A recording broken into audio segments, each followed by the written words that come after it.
The story begins with a grim look at the future. Earth has been nearly wiped out by nuclear war, and when the dust finally settled, a new kind of humanity emerged. Genetically enhanced individuals now live like royalty, while the remaining unmodified humans are seen as inferior, disposable, and labeled as the lower class. Genetic upgrading is a privilege reserved for the elite, and all of this traces back to one man, Professor Smith, a brilliant botanist and genetic engineer who discovered a miraculous organism known as the Genesis tree. His discovery saved humanity and propelled society into rapid advancement. Everything changed. This is altered. The scene shifts to a massive high-tech facility called the Genesis Genetic Institute District. A group of students is wandering through the building on a guided tour, learning about genetic anomalies born from humanity's new evolution. Hidden among them is Leyon, a disabled janitor in a wheelchair. He looks ordinary, but his behavior tells a different story. He is on a mission, and he is not alone. His younger sister, Chloe, is disguised as one of the visiting students and secretly assisting him. Leyon attempts to bypass a secure door, and with Chloe guiding him through a communicator, he cracks the code and slips inside.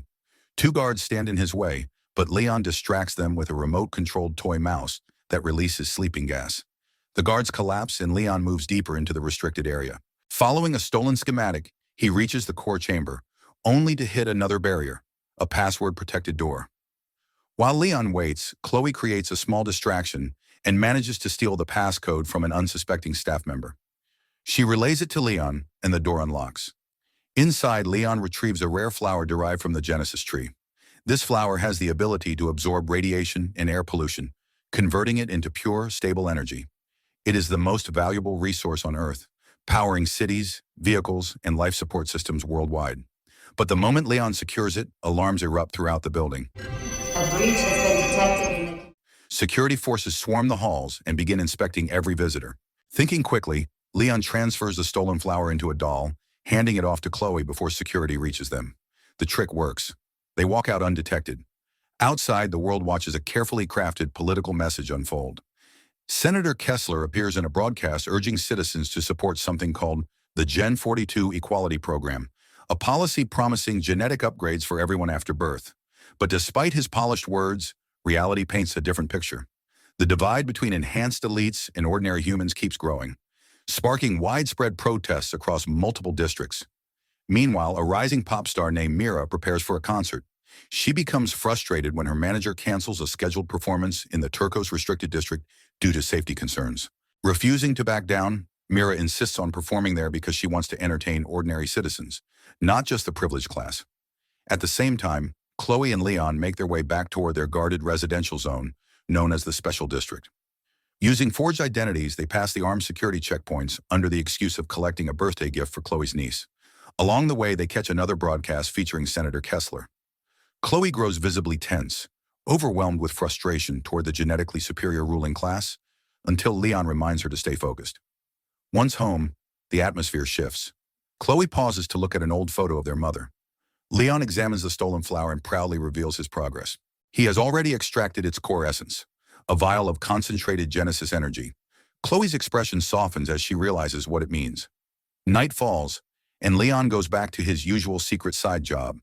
In the shadows, he treats underground clients who rely on Genesis tree extract to power their enhanced bodies. It is dangerous work, but it helps him survive. Then a mysterious call comes in. The voice on the other end requests a large supply of Genesis extract and offers triple the usual payment. The deal must be done in person at a high-class restaurant called St. Devonshire.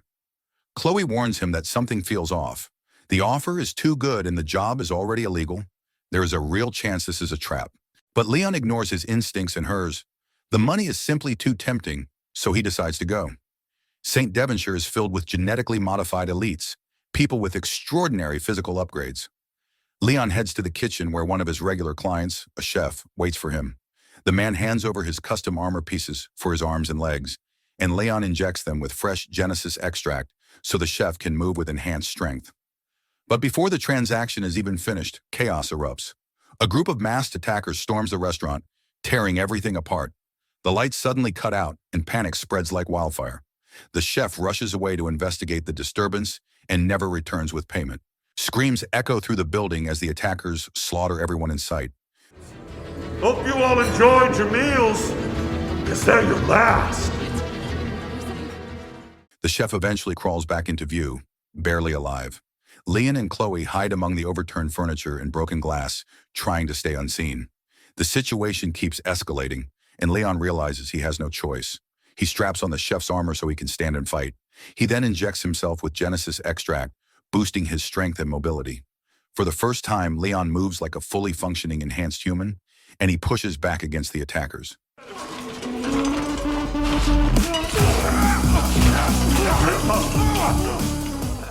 It is brutal and desperate, but he and Chloe manage to escape just moments before the police arrive. Back home, they expect relief, but instead, the situation becomes even worse. News spreads instantly about the massacre at St. Devonshire. Surveillance footage leaks to the media, and to their shock, the video shows Leon and Chloe as if they were the perpetrators. Someone edited or manipulated the evidence, framing them. Leon realizes quickly that this was never about a sale. It was a setup from the beginning. In the chaos at the restaurant, he saw one of the masked attackers and recognized a police captain named Hughes by a scar on his cheek. That memory becomes his first solid clue. Chloe also remembers something from the scene. She picked up a discarded concert ticket belonging to Mira, the young singer. One of the masked attackers had mentioned a future target, and now the pieces start connecting. Leon wants to run because the police will be after them soon. But Chloe refuses to abandon their home, especially since it was their mother's. She wants to fight back because it is clear Captain Hughes intends to blame the lower districts for the violence. Their argument grows emotional. Leon insists they cannot win because he is disabled, and she is just a kid. Those words hit Chloe hard. She has always admired Leon and saw him as a hero, so hearing him doubt her and himself cuts deeply. Hurt and angry, she walks away. It's my responsibility, and you will do what I tell you. But you're just out for yourself, and screw everybody else. You're nothing. Left alone, Leon begins to reflect on his past, his injuries, and the research that ruined his life. For a moment, guilt outweighs fear. The next morning, Leon wakes up with a new determination. Despite his injuries, he begins rebuilding the armor from the restaurant.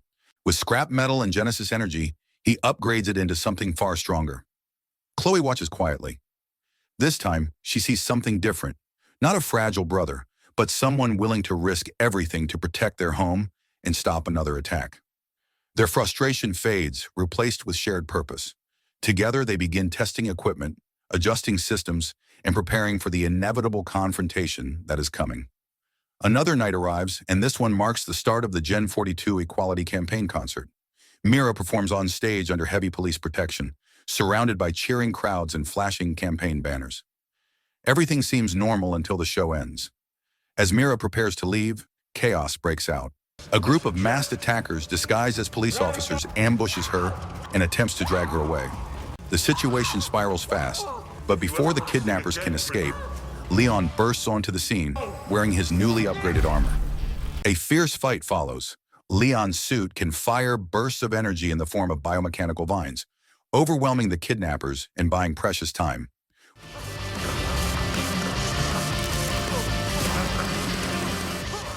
While Leon holds them back, Chloe manages to pull Mira to safety and get her into a vehicle. Leon jumps in right after, and together they speed away before backup can arrive. Safe in their hidden refuge, Mira finally has a moment to breathe. She watches as Chloe treats Leon's injuries and reveals a new upgrade she has added to his armor, inspired by the idea of merging plant biology with human engineering. Leon explains everything he knows about the masked group responsible for the attacks. They call themselves Antigen, and the one leading them is Captain Hughes, a man who publicly appears to be a trusted officer. To Mira, that revelation feels impossible. She has always believed Hughes was one of the good ones. But Leon insists that Antigen is made up of elite, genetically enhanced individuals who want to create chaos and frame the lower districts. They want the public to turn against ordinary humans so they can justify tighter control and force genetic governance. Then Mira remembers something important. She is scheduled to attend a major event the next day at a facility called the Family Center. The moment Leon hears this, everything clicks. The attack at the concert wasn't the final objective, it was just the beginning. Mira and Senator Kessler are both marked targets, something Leon realizes after seeing red marks sprayed over their posters at the restaurant attack scene. Mira considers calling the police for protection, but Leon and Chloe immediately stop her. Hughes controls part of the police force, and contacting them would only expose her location. Confused and frustrated, Mira doesn't know who she can trust anymore. Moments later, the news confirms that Senator Kessler will also attend the event at the family center. The stakes rise even higher. The facility is responsible for administering genetic injections to children. If antigen strikes there, the consequences will be catastrophic. Leyon, Chloe, and Mira agree they cannot stand by and watch another attack unfold. They decide to intervene, stop antigen, and protect everyone inside. The next morning, the plan begins. Leyon and Mira disguise themselves as a new couple registering for genetic processing so they can slip into the building unnoticed. Their goal is simple: clear their names and stop antigen before lives are lost. Inside, they meet a genetics specialist named Dr. Chong, who offers a guided tour of the facility. It seems routine until Chloe sends an urgent message through their communicator. Antigen is already close. Leyon quickly improvises.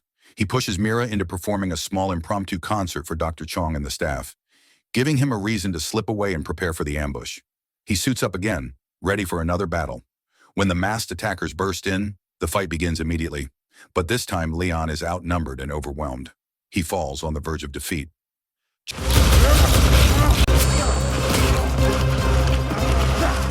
Just when everything seems lost, heavily armed security units arrive, led by Senator Kessler himself.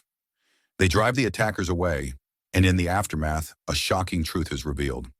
Senator Kessler is Leyon's biological father. Chloe sees it happen and is crushed. To her, Leyon was family, someone who belonged entirely to the lower district. Learning that he is connected to the elite world she despises leaves her hurt and betrayed. Without a word, she walks away.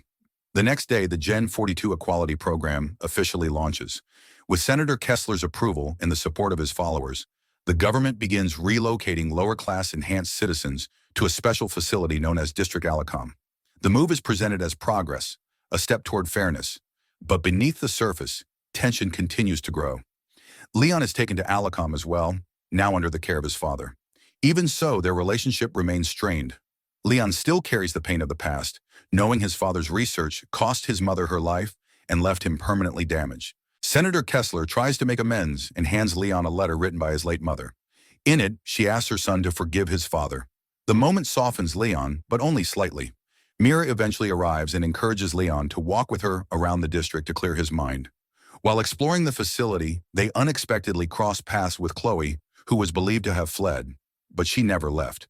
Her presence raises questions, and Leyon's doubts about his father begin to deepen. Something about this program feels wrong. Leyon quietly asks Chloe to infiltrate the laboratory and find out the truth. Moving through the ventilation system, Chloe witnesses something horrifying. Inside the lab, a test subject is strapped down while a needle pierces into his skull to extract brain cells. Then she sees something worse. Senator Kessler and Captain Hughes meeting privately, shaking hands like partners. Chloe listens and records as the two discuss using lower-class citizens as disposable experimental material to advance their own agenda. The Gen 42 program is a cover, nothing more. When Chloe shares the footage with Mira, Mira is devastated. She had supported Senator Kessler, believed in his promise, and trusted his vision. Now she realizes it was all manipulation. With the truth finally exposed, Leyon makes a decision. They will not run. They will fight. Their first move is bold. Leyon confronts his father face to face, unleashing years of anger and betrayal. He accuses him of exploiting human minds mixed with Genesis tree extract for profit. Where exactly did you get this essence from, huh? You were supposed to be born a genetic. You're not a special. After that, Leyon locks him away to prevent him from interfering. Soon after, a trusted worker delivers upgraded equipment and a weapon crafted from the essence of the Genesis tree. With his armor fully powered, Leyon heads toward the control center. He disables the guards and joins Chloe and Mira as they attempt to upload the recorded evidence to expose the conspiracy to the world. At the same time, Captain Hughes and his forces begin closing in, trying to trap everyone inside the facility before the truth spreads. Leyon leads the lower district citizens in a full resistance, and a massive battle erupts between the two sides.